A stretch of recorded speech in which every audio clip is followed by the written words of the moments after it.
Alors, petit récap sur les layers. Donc pour commencer, je rappelle que tous les outils de gestion de layers sont ici. Donc on a dans l'ordre les effets, ensuite les masques, le layer simple, le fill layer, les smart materials, la possibilité de créer un dossier et la poubelle. N'oubliez pas aussi de renommer vos layers en faisant double-clic sur le nom de votre layer, ce qui reste très important. Donc les fill layers sont évidemment des calques remplis sur lesquels les informations vont se déposer sur toute la surface de l'objet. Ici par exemple, si je modifie la couleur ou même la roughness, vous voyez bien que ça s'affecte sur tout l'objet. Ces fill layers, Substance Painter en a déjà pas mal dans son shelf que vous pouvez retrouver ici dans Material. Pour les utiliser, vous faites simplement un cliquer-glisser à partir du shelf, ou alors vous pouvez même à partir de votre fill layer, cliquer sur Material Mode ici, et aller choisir votre matériel. La petite subtilité, c'est que certains matériaux du shelf viennent de Substance Designer, ce qui fait qu'ils ont certains paramètres modifiables directement dans les propriétés. A noter que pour le fill layer et tous les calques sur lesquels vous ne pouvez pas peindre, ils sont en général projetés sur vos UV. Ce qui veut dire que sur votre vue 2D, vous pourrez toujours soit les déplacer, soit faire un scale, ou soit même faire une rotation à la main. Aussi donc, vous aurez cette petite fenêtre qui va vous permettre, comme on vient de le faire, de jouer sur le scale, de jouer sur la rotation, de jouer sur le décalage, et le plus important, de jouer sur le mode de projection. Donc par rapport à ça, les choses importantes à noter, c'est que la projection UV se base par rapport à la vue 2D et surtout à vos UV en fait finalement, et les projections triplanars, planars ou sphéricales se basent par rapport à votre objet en 3D, votre espace 3D. Vous voyez ici que pour le triplanar, le logiciel va modéliser un cube pour pouvoir projeter la texture à partir des faces de celui-ci. Attention, je le rappelle quand même, ces paramètres de projection ne sont présents que sur les calques sur lesquels vous ne pouvez pas peindre, qui sont en fait des images et donc des maps en 2D. Le layer simple est du coup lui un calque vide sur lequel je vais pouvoir peindre toutes sortes d'informations, que ce soit les informations que j'ai sélectionnées ici, ou même des matières qui viennent du shelf.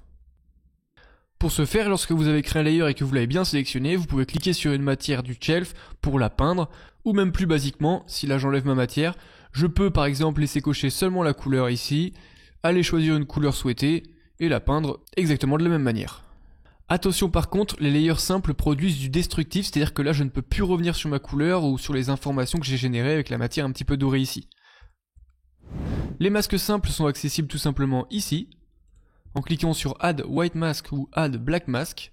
Ceux-ci seront toujours visibles juste à droite de l'icône du layer sur lequel il est superposé. Et notez bien aussi que les masques ont leur propre fenêtre de propriété, vous voyez en bas à droite. Donc attention aux erreurs de manipulation, vérifiez bien si vous avez sélectionné le layer ou le masque quand vous travaillez sur les propriétés. Alors un masque, qu'est-ce que c'est? C'est tout simplement une valeur de gris qui va être superposée à votre layer. Donc c'est une couche de couleur qui va du blanc au noir en passant par le gris, et cette couleur va affecter l'opacité finale du layer. Alors la règle c'est que la couleur noire va cacher le layer et la couleur blanche va l'afficher. Par exemple ici vous voyez que j'ai mis un masque noir, ça a donc tout caché. Si je l'enlève et que je mets un white mask, vous voyez que ça ne change rien parce que ça affiche tout mon layer. Donc là où c'est intéressant, c'est que les masques sont des objets sur lesquels on peut peindre, seulement en valeur de gris par contre, ce qui veut dire que sur mon masque blanc, si je peins du noir, on le rappelle le noir cache, vous voyez que je peux cacher le layer que j'affecte. Bien sûr, je peux tout à fait remettre mon pinceau en blanc pour faire réapparaître le layer comme ceci. Après, ce qui est intéressant aussi, c'est que vu que vous pouvez changer votre pinceau en valeur de gris, donc vous le voyez ici en bas à droite avec le grayscale, je peux apparenter le grayscale à un pourcentage. Ici par exemple je mets 0.5, ce qui veut dire à peu près 50%, ce qui fait que quand je vais peindre sur mon masque, il va afficher la zone peinte à 50%. Alors chose très importante, essayez plutôt d'utiliser un masque pour effacer quelque chose plutôt que la gomme. De la même manière, on va préférer peindre une texture en créant un fill layer, en ajoutant un masque noir, et en allant peindre par-dessus en blanc. Cette façon de faire nous permet de revenir sur notre layer pour modifier quelques paramètres souvent très utiles à modifier, comme par exemple la couleur, sans modifier la zone peinte. D'ailleurs, tous les autres canaux sont toujours modifiables et je peux même aller sélectionner une autre matière.